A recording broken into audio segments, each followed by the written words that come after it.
This is Leslie Kane, and you're listening to That UFO Podcast. Hi everyone, and welcome back to That UFO Podcast. My name is Andy, and I am joined for this breakdown episode on some bits and pieces with Daniel Z. Zetterstrom. Dan. Z is my middle name. Yeah, I like that. Daniel Z, and it's not even short for anything. Dan, what we're going to do, and we're recording at a very strange time. We may never have recorded at 4 o'clock before in the afternoon. Yeah, this is true. Yeah. So very, very odd. I've actually went and got a coffee. So for the YouTubers, hi. Because my really nice, really expensive coffee machine's broken. The thermometer's gone on it. So I had to go and buy this coffee before recording. When it's broken, does it taste like Costa?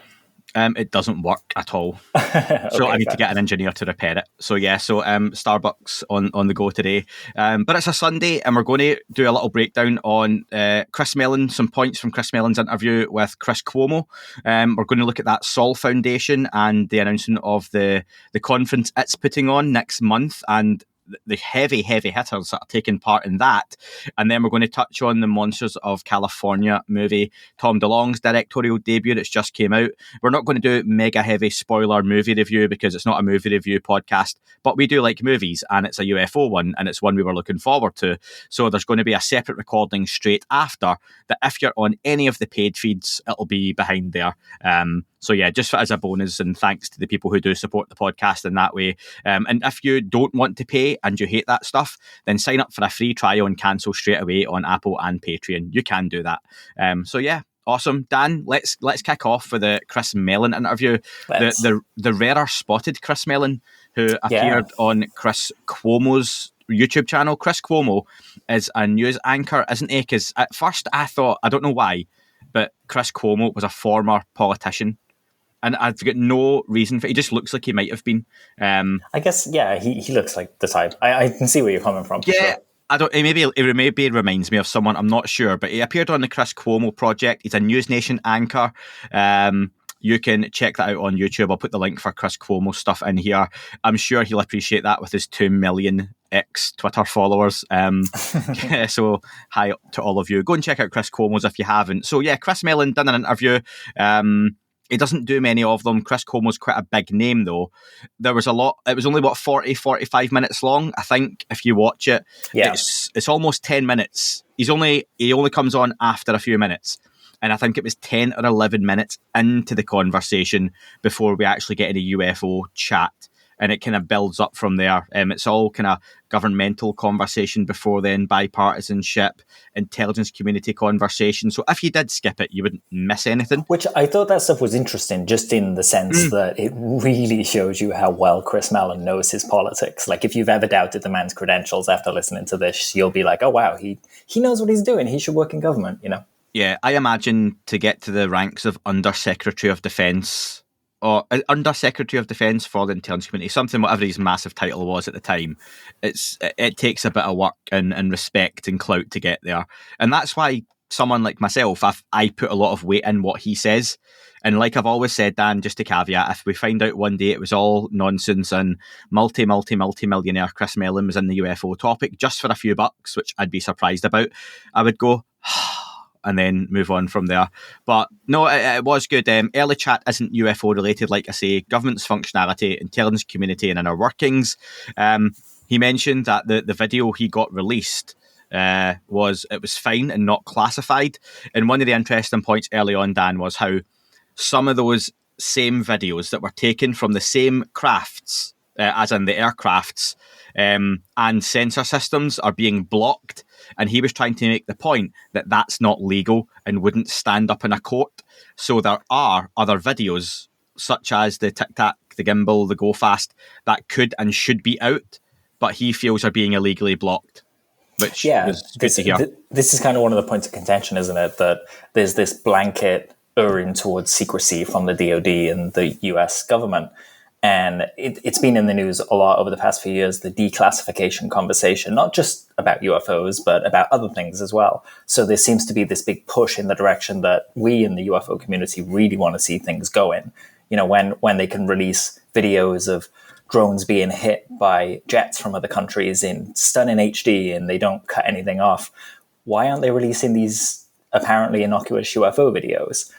There's so much conversation now that they're there. We know that the DoD IG and the intelligence community IG have seen these things and apparently think they're credible enough to follow up on and insist Congress kind of get on, that you've got to wonder why they're not being released. You asked an interesting question the other day on Twitter about, who would we trust to release this kind of stuff? Yeah. And yeah, like if the government released something that was completely convincingly not a human craft or not what we thought of as a human craft, would people even believe it? Yep. Or would people like, Mick West kind of just go, it's bird, and a lot of people would jump into that kind of area to maintain a sense of normalcy, that ontological shock kind of reaction. Yeah, and I was lazy for many, many months, almost the best part of a year on social media. So I'm just trying to post some more because I do enjoy, and I'm trying to get back into posting more on Twitter and stuff. Hence why people are seeing a bit more from me.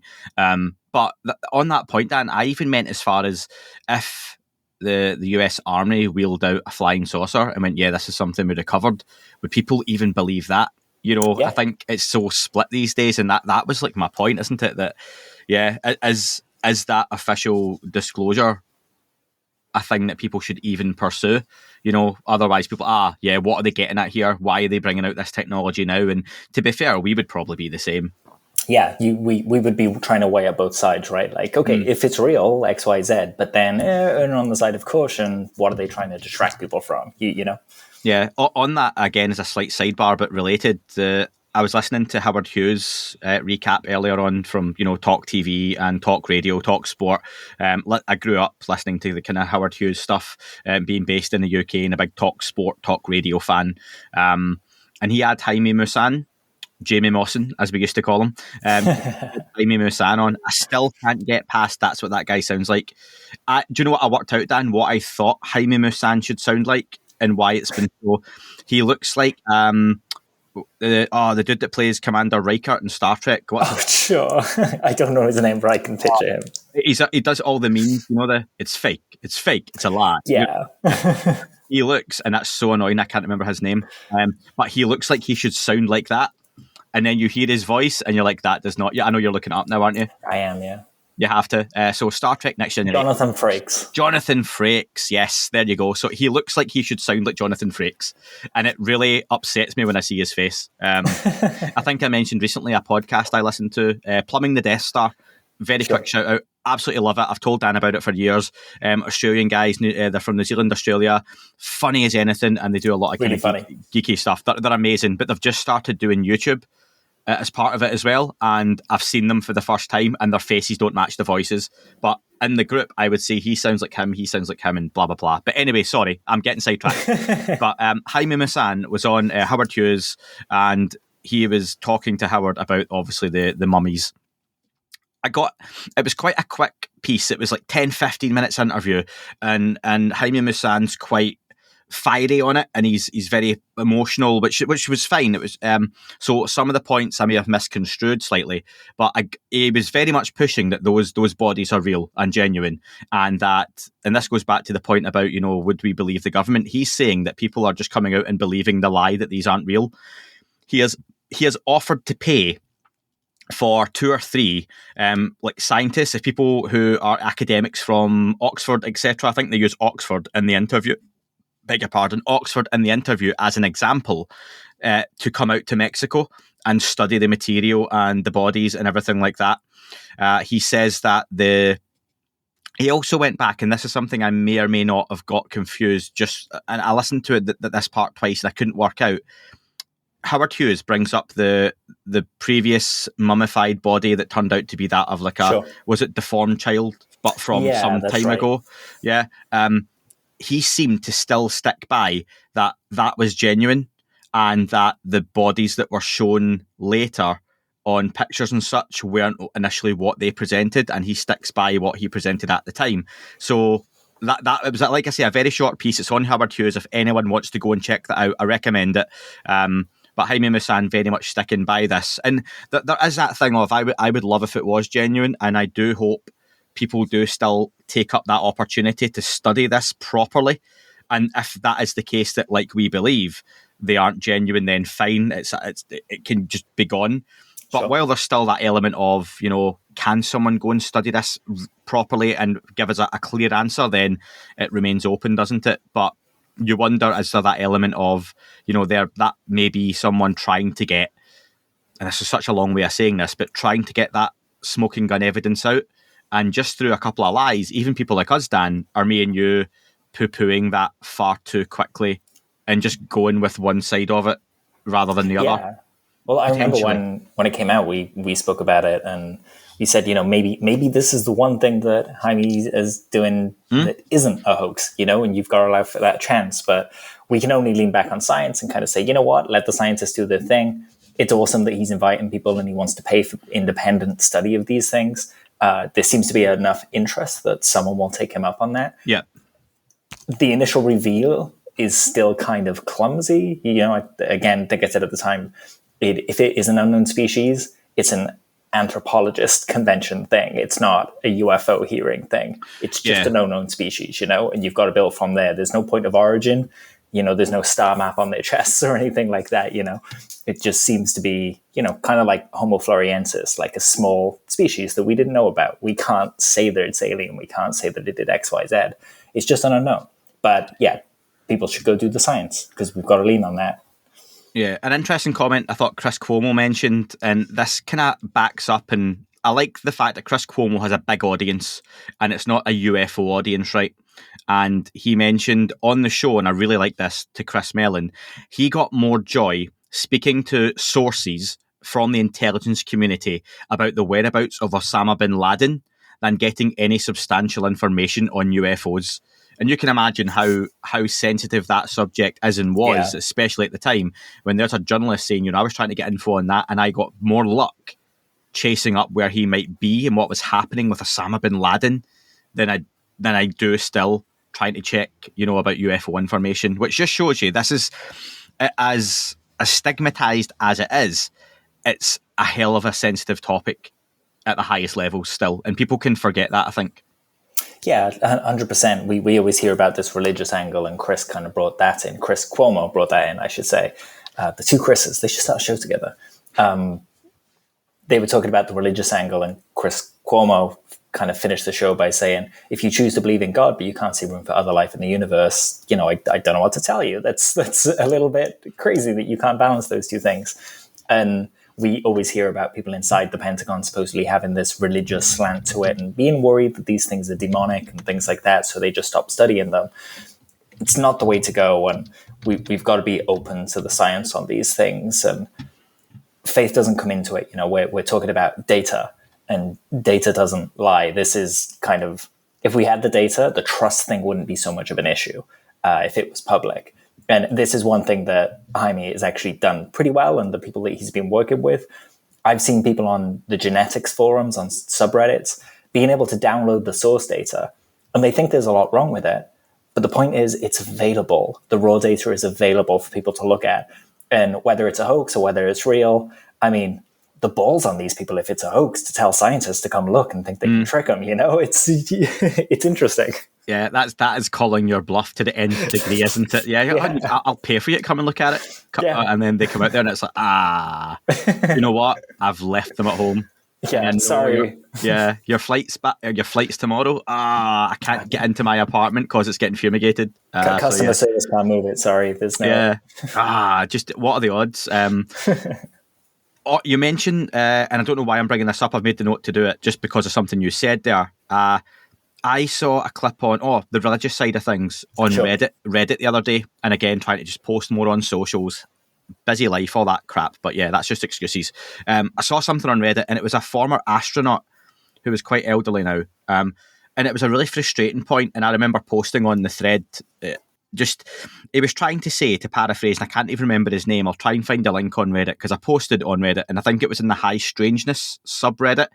I'm such a Reddit novice, by the way. All the threads and stuff get me. And the fact that you post something, there's like 40 rules you have to follow to actually get your post approved, that annoys me. But anyway, and the guy was making the point that he doesn't believe in extraterrestrial life.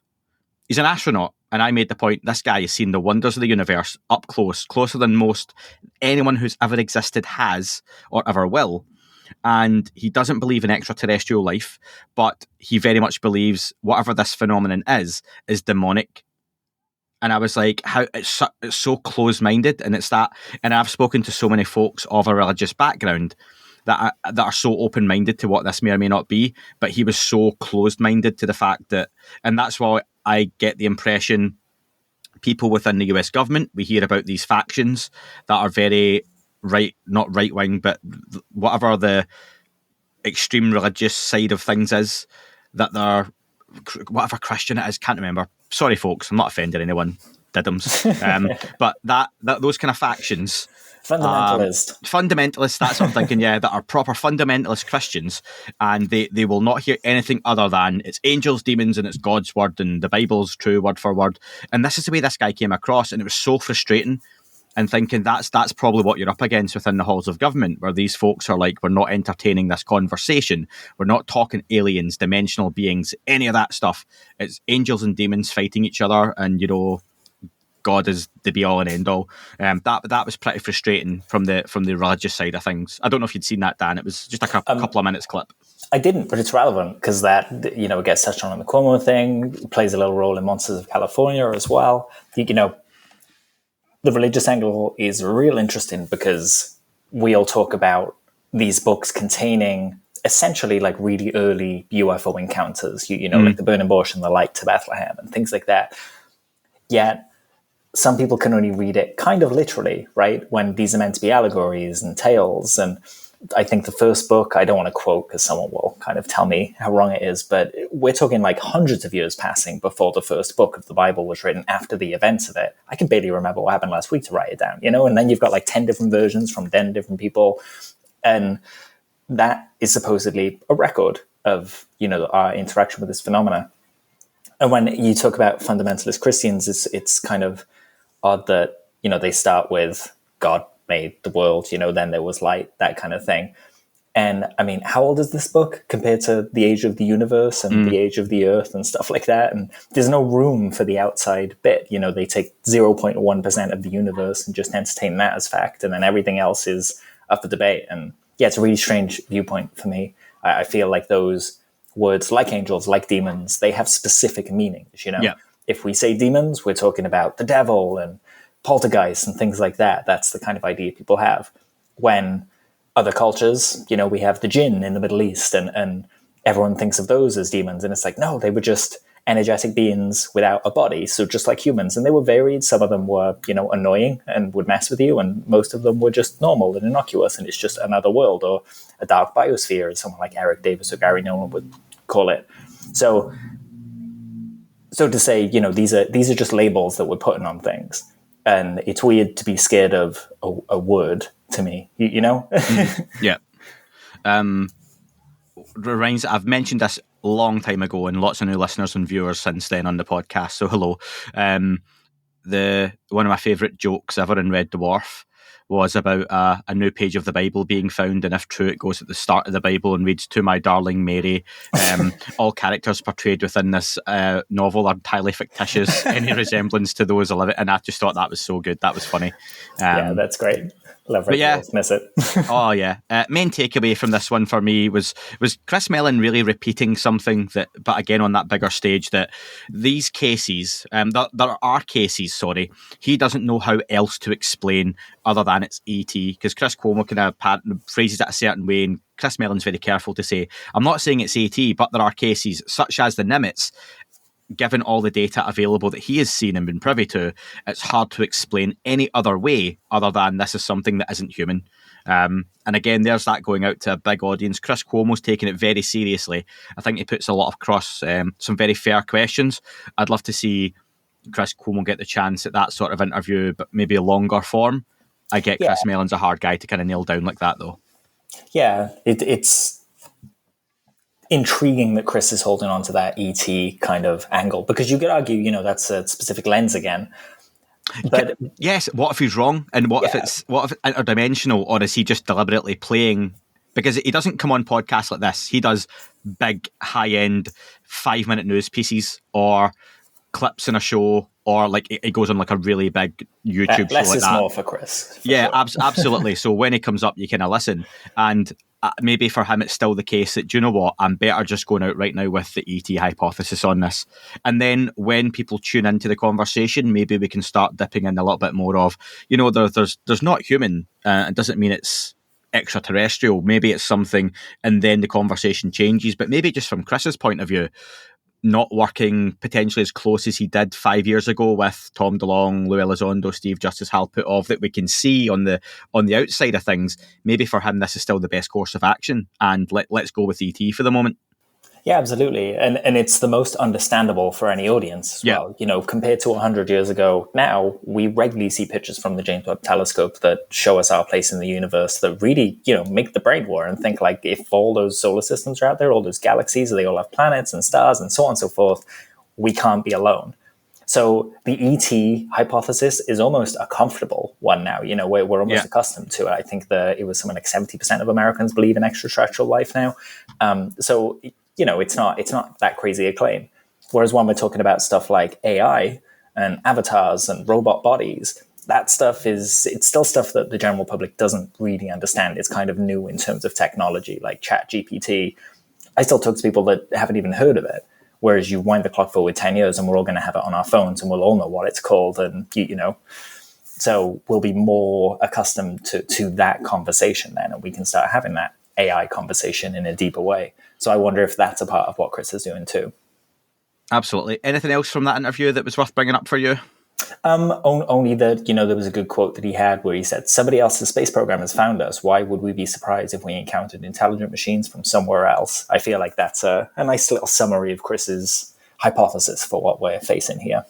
And do you know what? I've been very careful because it's not my position to do so, to comment on any stuff from the last couple of days in terms of what's kicking off in certain countries out there. But it's pretty bad. And again, it's that whole thing of when people say, we as a species, we are ready for UFOs, we are ready for the truth. Other civilizations could just come and say hi. Why would you?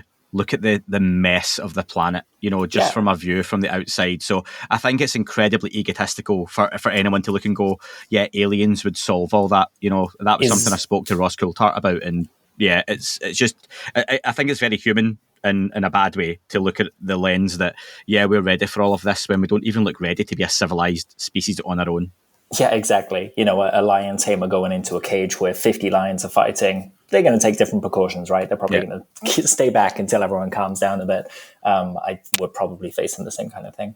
Yeah, the Twitter X algorithm has shown me some horrible videos the last few days, and you just hope things get resolved quickly and everything else. And yeah, after the last couple of years, you thought after COVID, the world will be a little bit nicer to each other given everything that happened, and it just went to hell in a handbasket a whole lot quicker. But hey ho.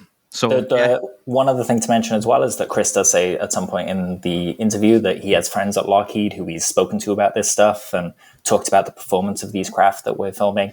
And apparently they said, nope, not us. We can't do that. Like, just point blank, they're the guys that would work on the Black Project stuff. And they're saying, nope, can't do that. Yeah, 100%. Really good interview. Worth watching, Dan. Yeah, I think 50 minutes of your time. Always worth taking time out for Melon. Yeah, for Cuomo and Melon. Little jingle goes. It's not a sitcom. Yeah, moving on. Speaking of spin-offs, Better Call Saul was good from Breaking Bad, and the Saul Foundation, Dan. Yeah, nice. See what I've done there? Yeah. I like it. Nah, that's a lazy Sunday afternoon effort. The Saul Foundation we talked about a little while ago on the pod when it was announced, and that's SOL, and it's thesaulfoundation.org. The link will be in the description. They have announced their annual symposium of the Saul Foundation is going to be held November 17th to the 18th, 2023 at Stanford University. I'm going to just quickly read through the opening gambit they've put on the website that after... Oh, thanks, Dan.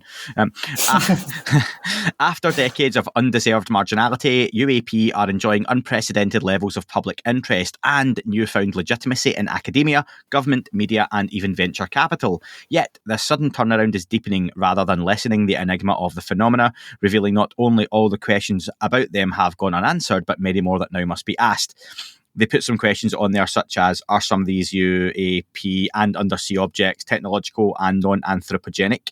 How can the natural sciences comprehensively study UAP, and how are humanities and social sciences poised, etc., etc. Very, very scientific leaning. And it finishes with the Sol Foundation's inaugural symposium will address these and other pressing questions by bringing together leading voices on UAP from academia, government and industry. Much more than an academic conference, the first of its kind meeting will see its participants propose government policies, programs of research and funding, and investment strategies by which institutional, economic and cultural resources adequate to the magnitude of the phenomena can be marshalled and organised. Sol also intends with this event to elevate public discourse on UAP, demonstrating that intellectual sobriety and mature professionalism can yield new insights into these anomalies par excellence. Dan, that is a mouthful, yeah? It is a bit of a mouthful, yeah. It's a good mouthful, though. It is. Mature professionalism and UAP at the moment go together like chalk and cheese. We want them to go together like, peanut butter and jelly. I was going to struggle then. I don't like it, but you know what I mean. Yeah. It'll match well. Finally, there's going to be, a conference that sets this tone for actual progress instead of, just lectures. We've seen a conference that kind of pushes this way. The Anomalous conferences in New York, put on by Jay King and James Iandoli Engage in the Phenomena. Yeah. I'm just having brain blanks here. Nice, thank you. It's the Sunday afternoon. The Sunday afternoon has totally thrown us. I think so. I think we're both better at night doing this kind of stuff, but hey ho. But those conferences, they will really kind of what I described as higher brow than most of the other kind of ones. They were about facilitating conversation, about treating each other respectfully and professionally, and bringing this into a place where we can actually talk about it openly and discuss the differences in an academic way instead of a Twitter kind of trolling way as kind of the bar was set. So I'm really looking forward to seeing the results of this. I know that you've got to you can't just rock up and buy a ticket. Am I right in thinking that it's in invitation only? Yeah, I think you have to spin a colourful wheel, and if it lands on the right one, you get in. You have to register for... I'm on the page just now, actually. There's an application form for the Sol Foundation, and you can register, I think, to submit and... due to limited room capacity, in-person attendance at Stanford is by invitation only. Professional requests to attend are welcome and should be made through the contact form below. Address for media requests will be posted shortly. Video of the event will be made available at a later date. Which is awesome. That's what I like to see right there. So basically, the internet trolls are going to be able to watch it but not participate in the event because they'll be watching it after the fact. I love that people have this kind of space to explore it, and it's a hell of a lineup, right? Yeah, speaking of which, so the organisers of the event are one Dr. Gary Nolan, who is the Sol Foundation Chairman of the Board, Professor, Department of Pathology at Stanford University School of Medicine. Dr. Nolan, no guest has ever made me call them by their professional name, which has always been very nice. So Gary Nolan... Did you know who did? No? Stephen Greer. Dr. Greer only. Oh yeah, when you were on with Cut. yeah. Got told off. Yeah, we can get to that later if you like. But yes, Gary Nolan, and these people fully deserve their titles. Obviously, he's been on the show. We know Gary, very accomplished academic and professional, Nobel nominated, and he is very much at the tip of the spear when it comes to the UFO conversation from a scientific and academic point of view for many folks out there. Wonderfully quick-witted as well if you follow him on social media. Yeah. Accused me of having a massive forehead once as well. In a compliment though. Okay. It was a nerdy compliment, but it was a compliment. Okay, yeah. And also he's along there with Dr. Peter Skafish, who is the Sol Foundation Director, former Collège de France, UC Berkeley, or University College of Berkeley, and McGill University as well. So those two are organising. But onto the speaker list, I don't know all of these folks. I know probably... Actually, I know most of them, to be fair, not personally, but from the list. So we've got Jonathan Berthe, who is an AI entrepreneur and RoboVision chairman. What a cool title to have. That is it. All these titles are really cool and impressive. Yeah, but you mentioned the AI stuff before. More and more that's coming into the conversation in terms of UFOs and UAP, so I can see why he would be there. One Dr. Eric Davis, who might get a little mention. I was going to say during the Monsters of California thing. And Dan and I haven't discussed a single thing about that Tom DeLonge movie. So if you're really intrigued, then sign up to the podcast to hear the full thing. We'll touch on it though after this. But yeah, so Dr. Eric Davis / Walker, theoretical physicist at the Aerospace Corporation. Dr. Timothy, is it Gallaudet or Galladay? Yes. Yeah. Dan's like, 50-50. Yeah. Gallaudet, I kind of say it. But I've also realised that I've been saying it Gaudelet, which is not correct at all. No. Like those, I've just moved a bunch of letters around. Dr. Timmy G, I say that, and then Rear Admiral of the US Navy and former administrator of the National Oceanic and Atmospheric Administration. Slap me down with that kind of achievement in life. Look at me with my microphone and desktop computer. And more stars than a McDonald's employee who's had Employee of the Month many times. And Tim's been on Project Unity. He's been on Merge with Ryan Graves. He talks about the underwater side of the phenomenon, USOs, that kind of stuff. Really, really interesting. Yeah, there was a clip shared about online recently of his. Has he been on Rogan, or is it just the Merged podcast I saw him on? Just the Merged podcast. Was it Merged, the setup is very Rogan-y, you know. Yes, I remember the professional. Ryan has no hair. Yeah, and doesn't have a tumble dryer behind him like me. So there's Dr. Also, I don't know this person, male or female, whoever it may be, Dr. Jairus Victor Grove. Victor, I imagine, would be male. Director of the Hawaii Research Center for Future Studies and Chair, Department of Political Science, University of Hawaii, Manoa. So I don't know who that is. Dr. Grove, any idea, Dan? I don't, not familiar, but, intriguing to think that someone from a political science background is thinking of how UAP is going to change the history of politics and science and how that interacts with government. I mean, it's going to hugely, right? At the very least, the White House has to realize that one of these things could land on the lawn and, if it wanted to hit with a bit of force and produce more energy than a thermonuclear weapon could. Interesting. Yeah. I doubt he's handing out the raffle tickets during the interval anyway, with that sort of, again, accreditation to him. Dr. Avi Loeb, people will know the name, Professor of Astronomy at Harvard University, Director of the Galileo Project. Avi Loeb can still make comments now and again, can't he, that are a little bit dismissive to some of aspects of the UFO topic. I believe he was a little bit dismissive of the David Grush conversation, wasn't he? Similar to Bill Nelson.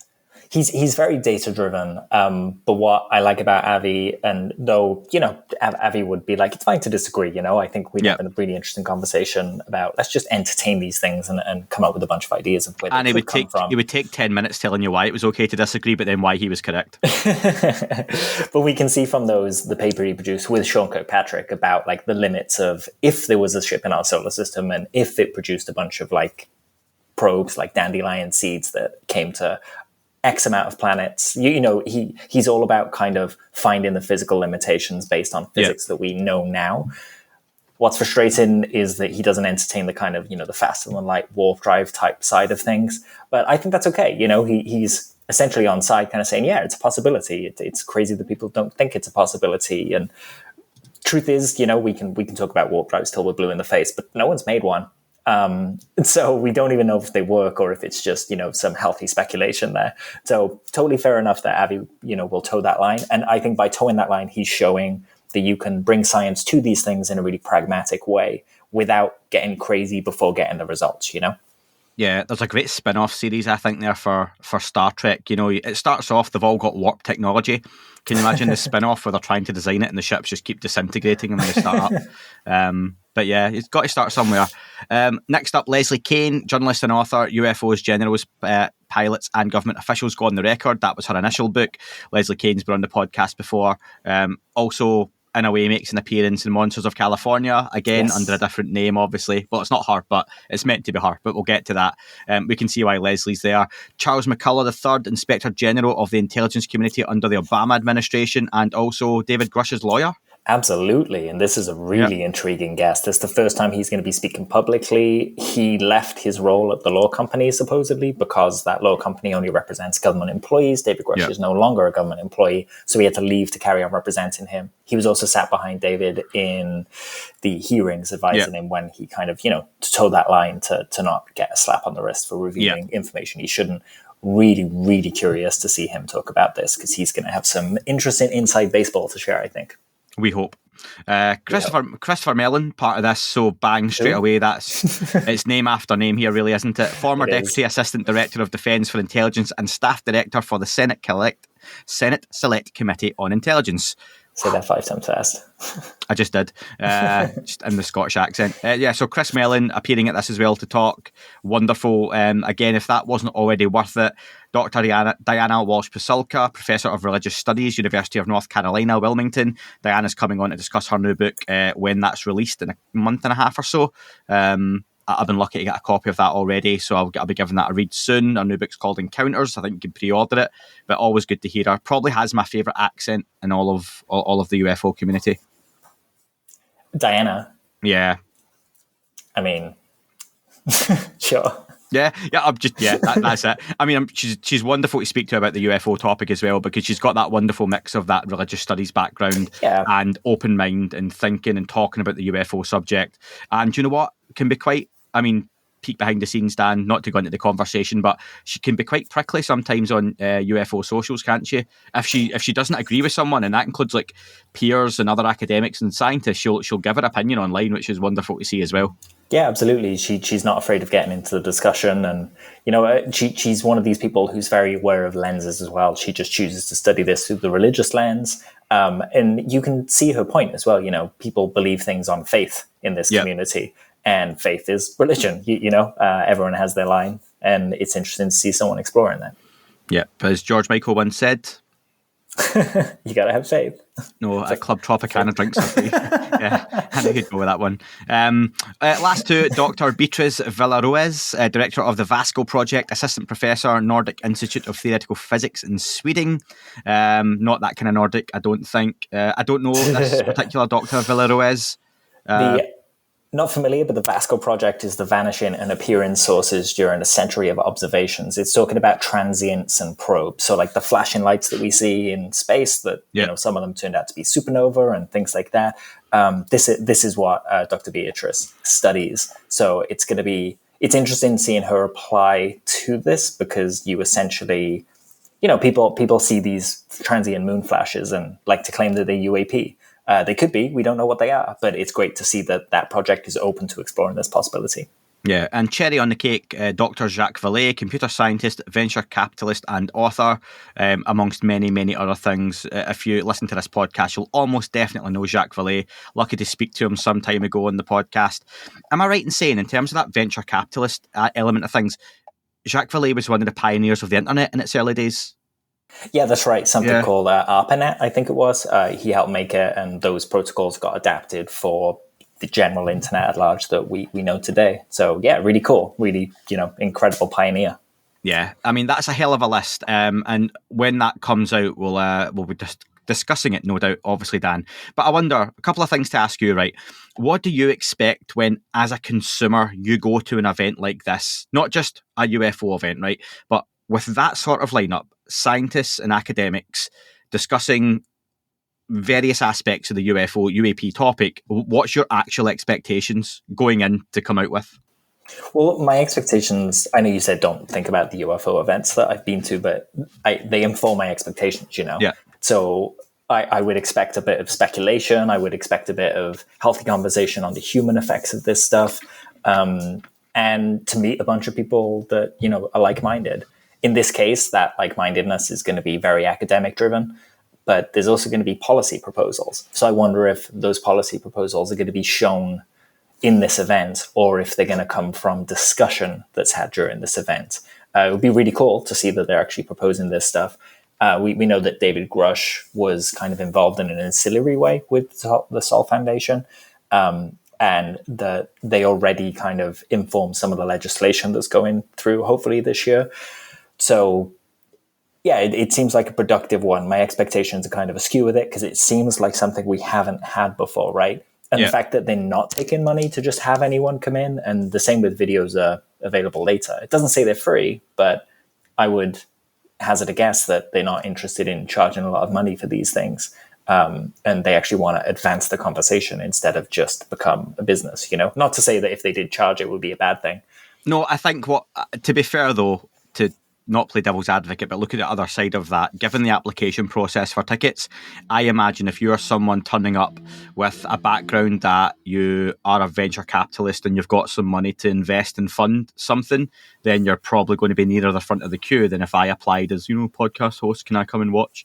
They're probably going to be like, this guy's got a couple of million quid in his bank ready to burn, and we are looking for funding for some proposals that may go ahead. And he's someone we maybe, or she is someone we maybe want to have a conversation with after the conference with a real proposal to look at getting some funding. So, but that's fine. I get that. That's what it is. It's not Awakening. It's not Contact in the Desert. It's not one of those where you have more of a mix of conversations. No one at this event, I imagine, will be talking about the Black Knight satellite or secret Antarctic bases. I wondered if you were going to say that today. Why are you laughing? Yeah, why are you laughing? Black Knight satellite. Yeah. So yeah, we actually have to do a show on the Black Knight satellite, don't we? We should. Okay. Yeah, we should. This event kind of reminds me of remember the event To the Stars did when they launched? Yes. Where they very much showed on the stage, like, and Tom wore a suit for maybe of the only times in his life. He doesn't even wear suits to weddings, He doesn't look comfortable. He did not look comfortable in that suit. He did look comfortable in the suit in the I Miss You video. He rocked that. So I think it was just maybe an ill-fitting suit or something like that, So yeah, it's more kind of inspiring that level of respect. We're here for a proper conversation. This isn't going to be about little green men. This is about how we actually apply science to this. So you're absolutely right. Someone like Avi Loeb is going to be talking to venture capitalists there to be like, hey, we want to roll out this system to detect UAP. This is a very practical way that we can gather data on these things. So we only need 20 million and we can roll out 10 all over the planet. It's a place for actual actionable things afterwards, not just to kind of talk about it and have it within that bubble. Conversation point then, Dan, a final one on the Sol Foundation. Smoking gun confirmation of a real, true, general public waking up moment to this isn't going to come at an organised expo, a conference, a documentary, a book, a podcast, some guy posting videos on Twitter and saying an anonymous source has given them this information. That's not how this subject is going to blow up to that kind of final paradigm shifting moment. For me, that still would be a news bulletin, an official government announcement, President such and such is going live at this time tonight and it's a worldwide broadcast, or something live and spontaneous where Phoenix Lights type event but live on TV, right? Yeah. That would be that. It's not going to happen at an event like this. And yeah, I think most folks involved in the subject understand that, don't they? Yeah, no one's making a documentary. And if they are, if anyone says they're making a documentary that is going to have final proof, blah, blah, blah, I wouldn't buy that at all. And I would be very disappointed, for example, if James Fox ever advertised documentaries coming out and this is the definitive proof. Because you're like, well, it's not, is it? It may be what proof is presented so far or what evidence we have so far, but it's not like I've got a video and I'm going to show you, because they always disappoint. It's never 100%. The proof. 100%. And Ross and Bryce touched on this especially now with AI and things like that. We just can't trust videos. We need more than that now. And I think the Sol Foundation, this group of people are going to be the kind of people who will sit down and go, okay, how do we define life? How do we even communicate that this might be life? At the moment, we just don't have a definition of life, or at least we do. We have a different one for, biology and chemistry have different definitions to physics, which has different definitions to NASA exploring space. And all of these things kind of amalgamate to a problem. If we see something in the sky that we think is intelligent, how do we define it as life? If we look at it and it's a bunch of gears, we're going to call that a machine, right? Yeah. A secret machine. But there's an overlap coming where we have AI in machines and they're going to be very lifelike. And, most people, I think with ChatGPT, it outperforms like 90% of the population in the bar exam. That's for lawyers. So it's better than 90% of the population taking the exam for lawyers. So that kind of stuff is going to overtake us, but we won't see that as life still. We'll still think that humans are special and exceptional and that we have something else going on. It's a really interesting point of contention that I think a group like this could come up with a proposal of detecting life. Have you heard about the Viking Mars missions where NASA thought they found life and then they didn't? That's a whole the problem there is philosophical. It's not science. They did a bunch of experiments that seemed to show life was there, but also at the same time, there's no definition of life. So how do we define that as life, based on that experiment? So they might have found it, but they just can't define it. So this is one of the interesting problems. Before we had, for example, the periodic table, how did we define water? Water was defined as, it's flowy, it's cold, it's sometimes hot, all the qualities that make up water. But until we had this full periodic table system and we knew that water was H2O, we couldn't define it in any way that also didn't apply to things like blood or other chemicals and other liquids. So a group like the Solve Foundation could, perfectly propose a complete groundwork for a system of defining life as opposed to one strict definition just in like 10 words or something like that. They could do a lot of really good work. I'm excited to see what comes out of it. Yeah, so that's November 17th to the 18th in Stanford, Connecticut. So if anyone's managing to head out to that and you listen to the podcast, give us a shout. It'd be interesting to hear if you're going. So yeah, I know someone that is waiting on a maybe confirmation that they get to go. So we'll have a little inside info if that happens. Nice. I can imagine a couple of folks I might know who'd be interested in that one. But yeah, we'll see. And I think Diana Pasulka's probably due to come on round about then, so that might not be too bad timing either, because our book's due for release round about that time. And very briefly, Dan, we'll finish off before we record properly on Monsters of California. Apologies, folks, I corrected Dan on that last time. Pure Mandela effect moment, though. You can see the panic in my face when you do it as well. I'm like, do I contradict or am I just wrong? And I just, I'm just like, I'm not getting too serious with this. But yeah, of California. Still want to call it Monsters in California. But yeah, Monsters of California, Tom DeLonge's long-awaited directorial debut, production of To the Stars Academy Media? To the Stars Media Academy? Yeah, To the Stars Media. And it's been one we've been waiting for quite a while. We're not going to movie review it now. We'll do that, like I say, separately. So if anyone wants to sign up or do the free trials or stuff, you'll get a little bonus movie review of our thoughts and going through it in some detail. But overall, Dan, non-spoilers, first time I said to Dan, I liked it. I enjoyed it. It's exactly what I thought it was going to be honest. Was there anything new in it for you? Like, did anything jump out? I was like, oh, that's curious. I'm surprised that's in there, or I hadn't heard that before. I don't think so. I think it's a story that it seemed like someone trying to summarize the last 5 or 6 years to me. Sure. A little bit like that, but in like a good way. I enjoyed that.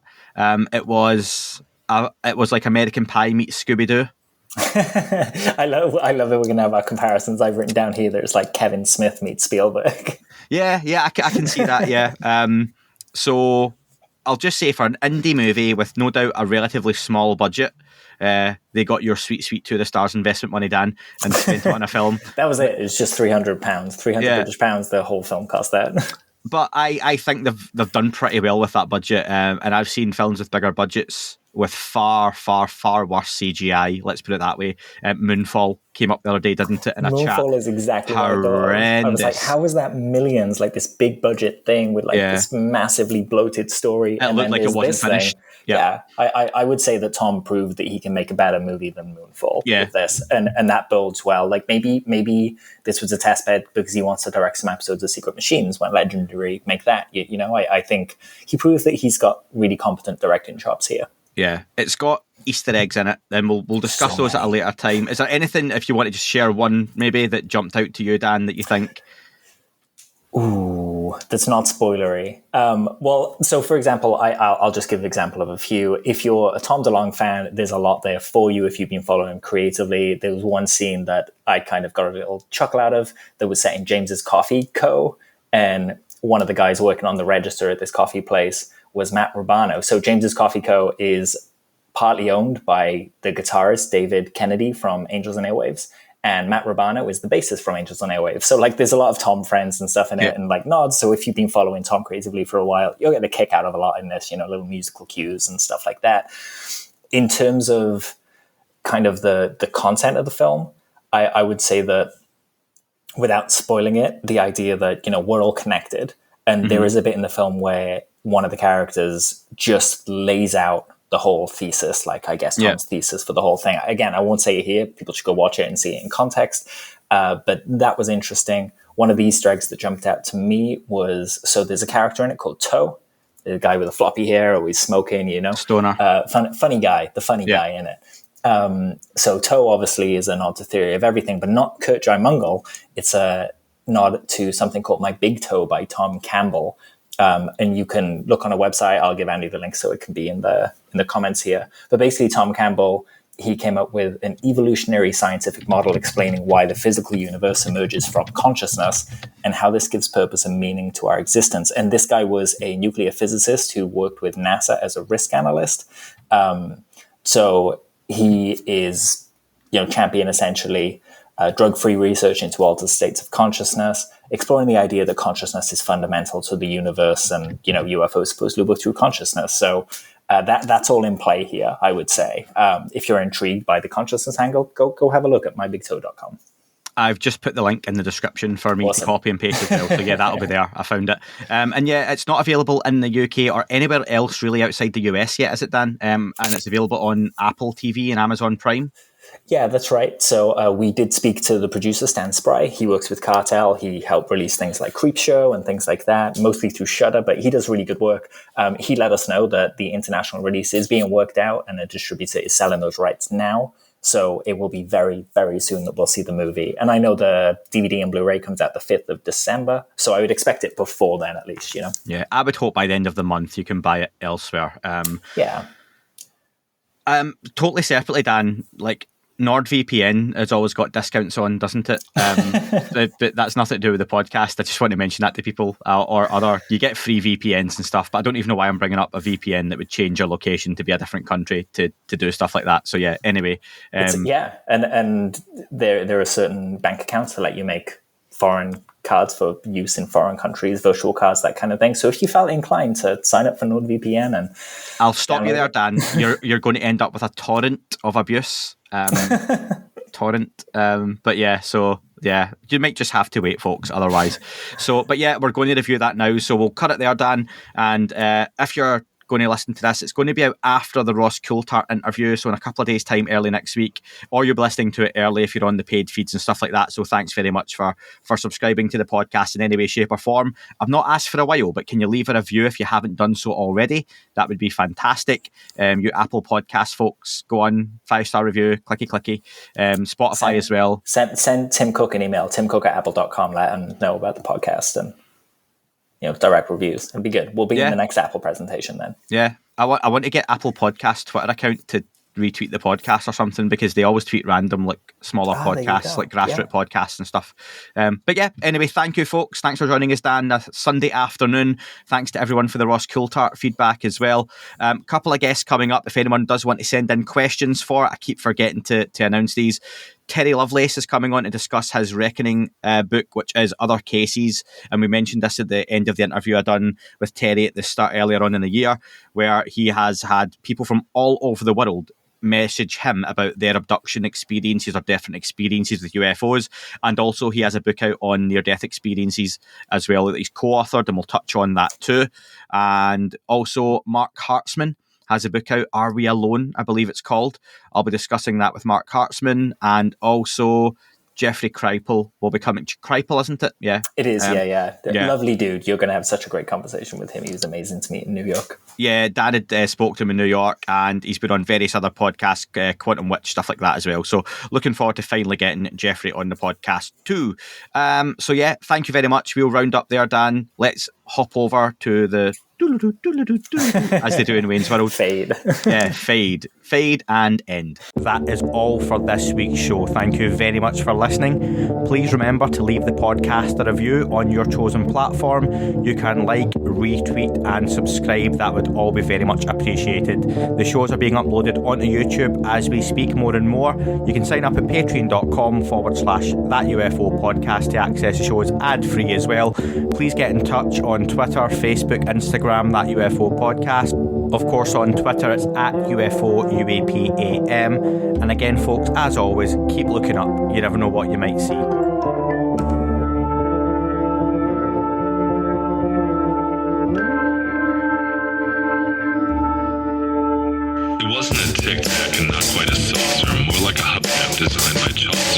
baroque and quite steampunk, like Alice was playing bass for the Parliament of Folk. The little fucker hovered right outside of my window, and when I shoved out the screen, he made it an issue. I don't think he expected me to see his ass, but I'd had some champagne and smoked a little around.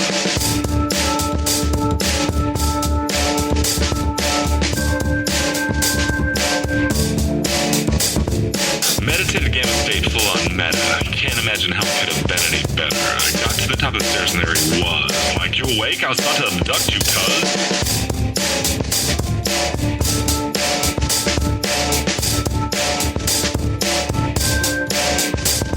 I jumped back and nearly kissed myself, and I climbed out the window after the elf, and I woke up in my bed and there was something on my head and everything was weird and everything was red. I called out to my boys, they thought this was noise, they thought it was a dream, they thought it was my toys, they thought it was my problems, and they think I should seek therapy, and I don't know what it is because it doesn't really scare me.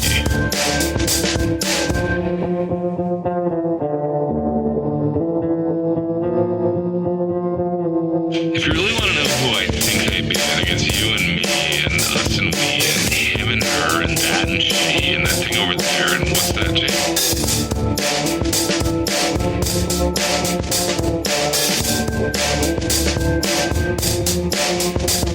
But if we're being serious, open your mind, consider your heart, consider time, consider your space, consider your lies, consider your life, consider your eyes.